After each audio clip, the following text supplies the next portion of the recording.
अस्सलाम वालेकुम स्टूडेंट। आज हम डिस्कस करेंगे ट्रांसफॉर्मेशन। ट्रांसफॉर्मेशन क्या होता है? ट्रांसफॉर्मेशन और फंक्शन और मैपिंग। ट्रांसफॉर्मेशन आपने कैलकुलस में पढ़ा है, एक फंक्शन, और ट्रांसफॉर्मेशन भी एक फंक्शन ही होता है जिसको हम ट्रांसफॉर्मेशन भी कहते हैं, फंक्शन भी कहते हैं और मैपिंग भी कहते हैं। और ट्रांसफॉर्मेशन और फंक्शन और मैपिंग ये तीनों एक ही चीज़ हैं।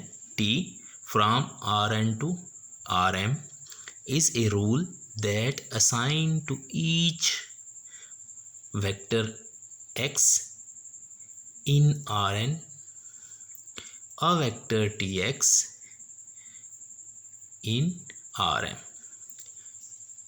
The set Rn is called domain of T।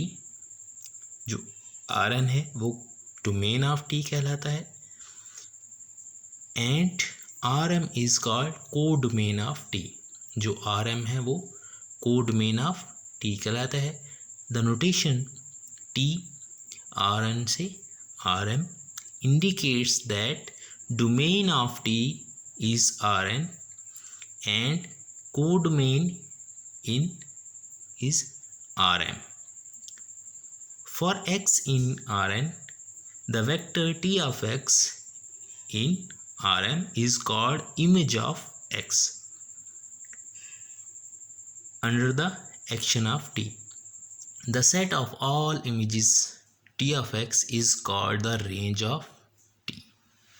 जो सारे के सारे इमेजेस हैं T of x, उसको हम क्या कहते हैं? रेंज। ट्रांसफॉर्मेशन क्या है? ट्रांसफॉर्मेशन एक फंक्शन है या एक मैपिंग है। कहाँ से? जिसको हमने T से डिनोट किया है। From R N to R M is a rule that assign the each vector in R N. जो आर एन के हर वेक्टर को असाइन करता है a vector T of X in R N. कोई भी वेक्टर हम लेते हैं आर एन में से, उस पर हम टी अप्लाई करते हैं, फंक्शन अप्लाई करते हैं, तो वो हमें कुछ रिजल्ट देता है और वो रिजल्ट किस में चला जाता है? आर एम में। The set R N is called domain of T. ये जो आर एन है इसको हम कहते हैं डोमेन ऑफ टी, जिससे हम वेक्टर्स लेते हैं, उस पर टी अप्लाई करते हैं, फंक्शन अप्लाई करते हैं, उसको हम डोमेन ऑफ टी कहते हैं। And R M is called codomain of T. और जो आर एम है उसको हम कहते हैं codomain of T. The notation हम इसको कैसे डिफाइन करते हैं या कैसे राइट करते हैं? जैसे हम फंक्शन को लिखते हैं वैसे ही ये भी एक फंक्शन है जो आर एन से आर एम पे है। इंडिकेट्स दैट, ये जो फंक्शन है ये क्या इंडिकेट करता है कि ये जो आर एन है that domain of T is R N. ये जो आर एन है ये टी की डोमेन है और आर एम टी की कोडोमेन है। For X in R N, the vector T of X in R M. R N में से हम एक्स को वेक्टर लेते हैं, उस पर हम टी अप्लाई करते हैं, तो वो किस में चला जाता है? आर एम में। Is called the image of x, और उसको हम क्या कहते हैं? वो एक्स का इमेज है under the action of T. The set of all images of T of x is called the range of T. जो सारे के सारे इमेजेस हैं उसको हम क्या कहते हैं? Range of T. तो ट्रांसफॉर्मेशन क्या है? ये एक फंक्शन है। अब नेक्स्ट है matrix transformation. Matrix transformation, for each X in R N, T of x is computed as A of X, where A is N M cross या M by N matrix. कैसे लिखते हैं? T of x is equal to A X. Denote कैसे करते हैं? X और ए x. यहाँ पे जब मैट्रिक्स ट्रांसफॉर्मेशन होती है तो क्या होता है, हम कोई मैट्रिक्स ए लेते हैं और कोई वेक्टर लेते हैं और उसको मल्टीप्लाई करते हैं, तो उससे हमें क्या मिलती है, ट्रांसफॉर्मेशन मिलती है। या हम ऐसे भी इसको डिफाइन कर सकते हैं, given an M by N matrix A we define the function, हम फंक्शन डिफाइन करते हैं टी आर एन में से और एम पे, आर एन से आर एन पे हमारे पास कोई गिवन मैट्रिक्स ए है, हम कोई फंक्शन टी डिफाइन करते हैं आर एन से आर एन पे बाय द रूल। किस तरह डिफाइन करते हैं, T of x is equal to A x, T of x is equal to A X. अब यहाँ जो ए है वो हमारे पास कोई मैट्रिक्स है, ये हमारे पास मैट्रिक्स है, उसके लिहाज से मैट्रिक्स के लिहाज से हम एक ट्रांसफॉर्मेशन डिफाइन करते हैं और x हमारे पास क्या होगा, वेक्टर हो जाएगा। हम इसको एग्जाम्पल के ज़रिए देखते हैं कि मैट्रिक्स ट्रांसफॉर्मेशन क्या होता है।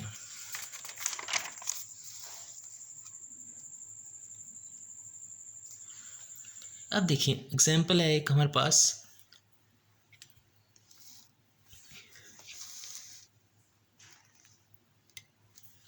हमारे पास एक ए मैट्रिक्स है, then find the transformation defined by given matrix. हमने ट्रांसफॉर्मेशन फाइंड करनी है, ए मैट्रिक्स हमें गिवन है और इस मैट्रिक्स के लिहाज से हमने मैट्रिक्स ट्रांसफॉर्मेशन डिफाइन करनी है। हम कैसे डिफाइन करेंगे, हमारे पास ए मैट्रिक्स गिवन है, ए इज इक्वल टू 4 - 3 1 3 2 0 5 और 1। अब देखिए इस मैट्रिक्स का आर्डर क्या है, इसमें 2 रोज़ हैं और 4 कॉलम्स हैं, तो इसका आर्डर क्या होगा 2/4। अब देखिए हमने मल्टीप्लाई करना है, हमने कहा था a x, T of x is equal to A x, इसका मतलब है मैट्रिक्स ए जो है वो मल्टीप्लाई होगा वेक्टर से। अब देखें यहाँ पे 4 कॉलम्स हैं और मैट्रिक्स मल्टीप्लिकेशन में कॉलम इक्वल होने चाहिए नंबर ऑफ रोज के। तो अब यहाँ पे हम जो वेक्टर लेंगे x, उसकी 4 रोज होंगी, उसकी 4 रोज होंगी, फिर ही हम मल्टीप्लाई कर सकते हैं। अगर 3 रो होंगी तब हम ए को इसके साथ मल्टीप्लाई नहीं कर सकते, अगर 5 रो कर दें तब भी हम इसको मल्टीप्लाई नहीं कर सकते। तो हम एक जनरल वेक्टर x लेते हैं जिसमें 5 एंट्रीज हैं या 5 रोज हैं, x1 x2 x3 और x4, और टी ऑफ एक्स एक्स की जगह हमने उसकी इंट्रीज लिख दी, पूरा वेक्टर लिख दिया। फिर टी ऑफ एक्स किसकी इक्वल था, ए या एक्स के, तो ये हमारा मैट्रिक्स ए था, ये हमने लिख दिया, और ये हमारा एक्स है, एक्स हमने लिख दिया। अब देखें जब हम इनको मल्टीप्लाई करेंगे, जब हम मल्टीप्लाई करेंगे तो 4x1 minus x2 plus x3 plus 3x4 ये आ गया। जब इसको मल्टीप्लाई करेंगे तो 2x1 plus 0x2 plus 5x3 plus x4 ये आ गया। अब देखें ये 0x2 है, इसको हमने स्किप कर दिया, तो ये हमारे पास एक बन गई है, मल्टीप्लिकेशन आ गई है। अब हम देखें हमने जो वेक्टर लिया था वो था R4 में से, ये वेक्टर कहाँ से है, R4 में से, और जो रिजल्ट हमें मिलेगा इस वेक्टर की अगर हम वैल्यू ले लें तो R2 में मिलेगा। तो ये कैसी ट्रांसफॉर्मेशन होगी, T जो R4 से R2 पे है, हमने वेक्टर लिया R4 में और ए मैट्रिक्स के साथ जब हमने उसकी ट्रांसफॉर्मेशन डिफाइन की तो जो रिज़ल्ट हमें मिलेगा वो R2 में से मिलेगा। तो T जो है हमारे पास वो क्या है, फंक्शन है या लीनियर ट्रांसफॉर्मेशन है जो R4 से R2 पे डिफाइंड है by T of x is equal to A X. अब देखें, मैं ये वेक्टर ले लेता हूँ 1 1 1 1 1 1 1 1, x1 भी 1 है, x2 भी 1 है, x3 भी 1 है, x4 भी 1 है। तो क्या हो जाएगा, इसमें पुट कर दूंगा। ये तो हमने डिफाइन तो कर लिए, हमने जनरल डिफाइन किए ट्रांसफॉर्मेशन। अब x1 की जगह मैं 1 रख दूंगा तो 4 आ जाएगा, x2 की जगह मैं 1 रख दूंगा तो -3 आ जाएगा, x3 की जगह मैं 1 रख दूंगा तो 1 आ जाएगा, 3x4 की जगह मैं 1 रख दूंगा तो 3 आ जाएगा। इसी तरह अब x1 की जगह 1 रखेंगे तो 2 आ जाएगा। अब इधर देखें, ये 0 है, x2 की वैल्यू 1 रखेंगे तो ये 0 हो जाएगा, इसलिए इधर लिखा नहीं। अब x3 की वैल्यू 1 है तो 5 आ जाएगा, x4 की वैल्यू 1 है तो 1 आ जाएगा। जब हम इसको ऐड करेंगे तो 5 हो जाएगा, इनको ऐड करेंगे तो 8 हो जाएगा। अब देखें, ये जो 1 1 1 1 हमने लिया था, ये तो हमने R4 में से लिया था। जब हमने उस पर टी अप्लाई की तो हमें जो रिज़ल्ट मिला वो R2 में मिला, जो हमें रिज़ल्ट मिला वो R2 में मिला। तो ये एक ट्रांसफॉर्मेशन जो हमने A से डिफ़ाइन की है, ये ऐसी हमें ट्रांसफॉर्मेशन मिली है जो R4 से R2 पे है by T of x is equal to A of x.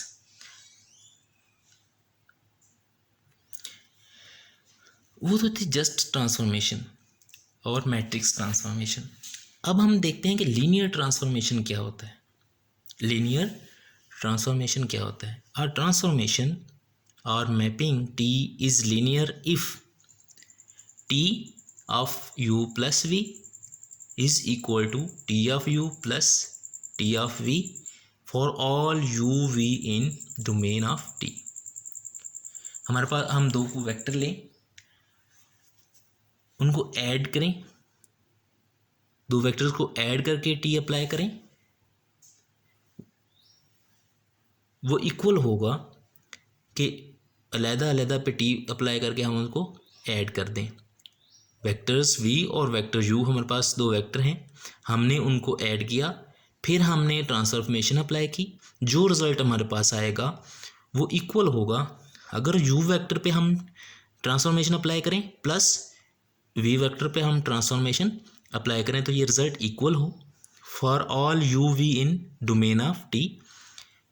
और दूसरी कंडीशन क्या है कि स्केलर है, कोई c हमारे पास कोई स्केलर है, अगर उस स्केलर को हम u से मल्टीप्लाई करके अप्लाई करें t, या u पे t अप्लाई करके c मल्टीप्लाई करें, तो दोनों सूरतों में रिजल्ट सेम आए for all scalar c and all u in domain of t। अगर कोई ट्रांसफॉर्मेशन इन दोनों कंडीशंस को सेटिस्फाई करे तो उसको हम कहते हैं लीनियर ट्रांसफॉर्मेशन। उस ट्रांसफॉर्मेशन को हम क्या कहते हैं? Linear transformation. Note, every matrix transformation is linear transformation. जो भी मैट्रिक्स ट्रांसफॉर्मेशन होती है, कोई भी मैट्रिक्स ट्रांसफॉर्मेशन अगर हम लें तो वो लीनियर होती है, वो इन दोनों को जो दोनों कंडीशंस हैं उसको सेटिस्फाई करती है। Property of linear transformation. अब हमको ज़ीरो वेक्टर लें तो उस पे ट्रांसफॉर्मेशन टी अप्लाई करें तो हमें ज़ीरो वेक्टर ही मिलेगा, हमें ज़ीरो वेक्टर ही मिलेगा। सेकंड प्रॉपर्टी जो है वो कंबाइन कर दिया है, इन दोनों जो कंडीशंस हैं, इन दोनों कंडीशंस को कंबाइन करके हमने एक प्रॉपर्टी बना दी कि टी अगर हम अप्लाई करें यू सी हमारे पास कोई स्केलर है, यू हमारे पास वेक्टर है, प्लस डी हमारे पास कोई स्केलर है, वी हमारे पास वेक्टर है, उनको साथ हमने मल्टीप्लाई किया। पहले सी को, एक स्केलर को यू के साथ और एक स्केलर को हमने वी के साथ मल्टीप्लाई कर दिया, फिर हमने उनको ऐड कर दिया, फिर हमने टी अप्लाई किया और ये इक्वल होगा। हमने यू पे टी अप्लाई किया और उसके साथ स्केलर सी मल्टीप्लाई कर दिया, प्लस v पे t अप्लाई किया और उसके साथ d को मल्टीप्लाई कर दिया और इनको ऐड किया, तो ये वाली साइड और ये वाली साइड दोनों बराबर हैं। अब हम एग्जाम्पल देखते हैं। हमने पीछे एक ट्रांसफॉर्मेशन लिखी थी मैट्रिक्स ए के लिहाज से पिछली एग्जाम्पल में। वो क्या थी? T of x1 x2 x3 x4, ये हमारे पास R4 में से एक वेक्टर है, उस पर हमने टी अप्लाई की, तो ये हमने एक ट्रांसफॉर्मेशन लिखी है, ये ट्रांसफॉर्मेशन। अब हम इस ट्रांसफॉर्मेशन को देखते हैं, क्या ये लीनियर ट्रांसफॉर्मेशन है या नहीं। क्या ये लीनियर ट्रांसफॉर्मेशन है या नहीं। लीनियर ट्रांसफॉर्मेशन के लिए क्या था? कंडीशंस जो दो हैं ऊपर वो वाली सेटिस्फाई होनी चाहिए। अब देखिए, मैं एक x1 वेक्टर लेता हूँ 1 1 1 1 R4 में से, और एक वेक्टर मैं x2 लेता हूँ 2 1 3 4। पीछे एग्जाम्पल में मैंने जो ये 1 1 अप्लाई किया था, तो मुझे रिजल्ट मिला था 5 8 5 और 8 R2 में से। अब मैं इस पे अप्लाई करता हूँ कि ये मेरा हो गया। अब मैं ये निकालता हूँ। अब मैंने ये अप्लाई किया तो मेरे पास रिज़ल्ट आया 20 और 23, 20 और 23। अब इस वेक्टर के लिहाज से मेरा रिज़ल्ट 5 8 है, इस वेक्टर के लिहाज से मेरा रिज़ल्ट 20 और 23 है। ये दोनों, एक ये एक वो, इसको मैंने x1 कह दिया, इसको x2 कह दिया। तो जब मैं इनको ऐड करूँगा tx1 प्लस tx2, तो क्या हो जाएगा 5 8 प्लस 20 23। तो ये आंसर मेरे पास आ जाएगा 25 और 31। एक वेक्टर हमें मिल जाएगा 25 और 31 R2 में। अब मैंने राइट हैंड साइड तो निकाल ली। राइट हैंड साइड क्या है? T of x1 plus T of x2, यहाँ u भी है, मैंने x1 और x2 के लिहाज से लिए, तो वो मेरे पास रिजल्ट आया 25 और 31। अब मैं लेफ्ट हैंड साइड भी लेता हूँ। लेफ्ट हैंड साइड में मैंने क्या करना है? u प्लस v, यानी कि x1 और x2 को मैं ऐड करूँगा, फिर उस पर ट्रांसफॉर्मेशन अप्लाई करूँगा।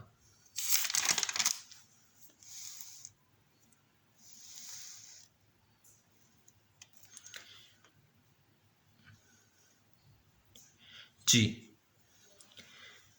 मैंने x1 और x2 को ऐड किया तो क्या आ गया 3 2 4 5, 3 2 4 5।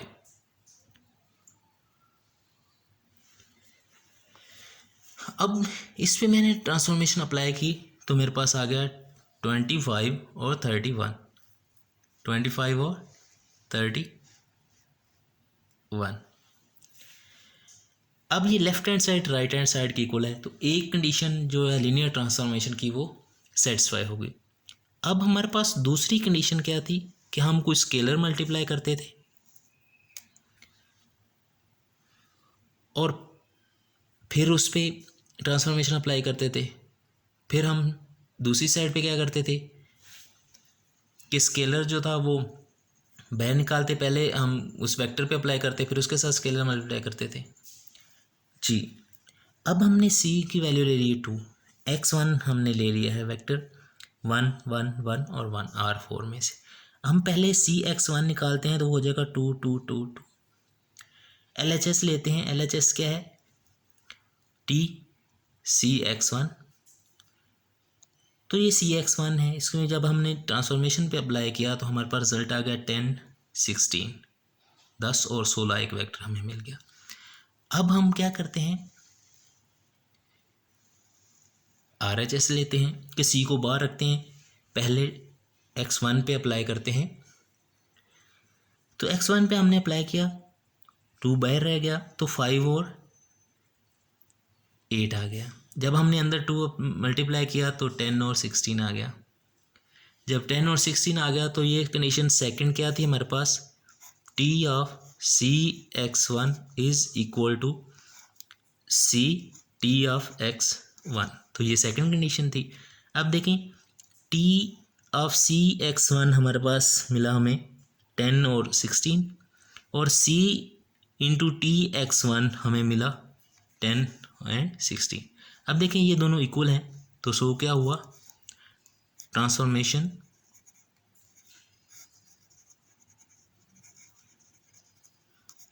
Is linear. तो ये ट्रांसफॉर्मेशन हमारे क्या है, लीनियर ट्रांसफॉर्मेशन है। तो ये क्या होगी, लीनियर ट्रांसफॉर्मेशन होगी। ओके थैंक्स, अल्लाह हाफ़िज़।